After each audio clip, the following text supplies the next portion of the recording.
శ్రీమాత్రే నమః. శ్రీ గురుభ్యో నమః. పండితుడు గుణాఢ్యుడు పైశాచీ భాషలో రాసిన బృహత్కథను 11వ శతాబ్దంలో సోమదేవసూరి కథాసరిత్సాగరం అనే పేరుతో, క్షేమేంద్రుడు బృహత్కథామంజరి అనే పేరుతో సంస్కృతంలోకి అనువదించారు. ఈ బృహత్కథను మహామహోపాధ్యాయ వేదము వెంకటరాయ శాస్త్రి గారు తెలుగు భాషలోకి అనువదించారు.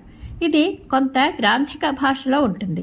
అయినా అద్భుతమైన ఈ బృహత్కథ ప్రధాన కథలలో కథలో కథ, కథలో కథగా అసంఖ్యాకమైన కథలు సాగరంలో తరంగాలుగా ఆద్యంతం ఆసక్తికరంగా ఉత్కంఠభరితంగా సాగుతాయి. కథాసరిత్సాగరంలోని కథలను ధారావాహికంగా చెప్పుకుందాము. ఇక కథను ప్రారంభిద్దాము. కిన్నర గంధర్వ విద్యాధర నివాసము పర్వత చక్రవర్తి హిమవత్ పర్వతము. ఆ హిమవంతుని మహిమను వేరే పొగడవలైనా అన్ని పర్వతములుండగా త్రిలోకమాత అతనికే కూతురై పుట్టుట చేతనే తెలియలేదా? ఆ హిమాలయము యొక్క ఉత్తర శిఖరమైన మహాగిరికి కైలాసము అని పేరు. అది అనేక సహస్ర యోజనములు విస్తీర్ణము కలిగి ఉన్నది. సముద్రమును మధించిందయ్యునో మందరగిరి అమృతము చేతనైనను తెల్లబడదాయను. నేను అప్రయత్నముగానే తెల్లగానున్నాను అని నవ్వుచున్నదో అన్నట్లు ఆ కైలాసము తెల్లని వెలుగుచే దేదీప్యమానముగా నుండును. అందు సిద్ధ విద్యాధరాదులను ప్రమథగణములను కొలుచుచుండ చరాచర గురువు పరమేశ్వరుడు పార్వతితో కూడి నివసించుచుండును.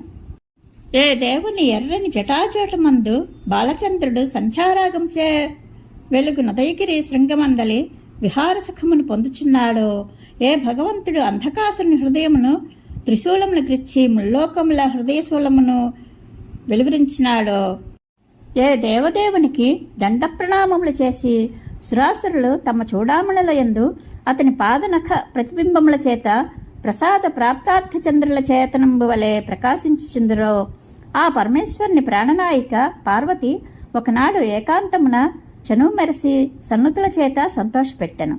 ఆ పొగడ్తలకు సంతసిల్లి చంద్రశేఖరుడు ఆమెను తన అంకముపై కూర్చుండబెట్టుకుని, ప్రాణనాయిక నీకేమి ప్రియం చేయుదును అని అడిగాను. అంతట గిరిపుత్రి, నా ఏలినవాడ దేవా, నాకు ప్రసన్నుడవేని మనోహరమైన ఒక అపూర్వ కథను చెప్పుము అనెను. అందునకు పరమేశ్వరుడు, ఓ సఖి, లోకంలో భూతము గాని వర్తమానము గాని భవిష్యత్తు గాని నీ వెరుగనిది ఏమున్నది అనెను. అట్లన్నను పార్వతి ఆయనను నిర్బంధ పెట్టెను. మానినుల చిత్తము ప్రియానురాగ పరీక్షాపరాయణం కదా. అంతటా ఆమెను రంజింపచేయుటకు మహేశ్వరుడు తన మహిమను ప్రకటించిందైన ఈ చిన్ని కథను వక్కాణించెను. పూర్వము నన్ను చూచుటకు బ్రహ్మయు నారాయణుడును భూలోకమునందు తిరుగుచు హిమవంతుని పాదమూలం చేరి అక్కడ ఎదుట గొప్ప జ్వాలాలింగమును గాంచిరి. అంతటా దాని అంతమును కనుగొనుటకు ఒకడు పైకిని మరి ఒకడు క్రిందికిని పోయిరి.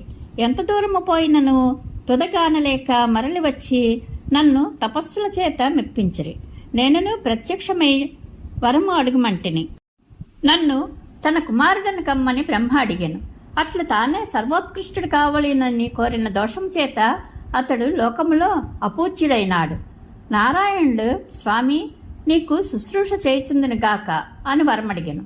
అందుచే అతడు నా అర్ధశరీరమై నీవుగా జన్మించినాడు.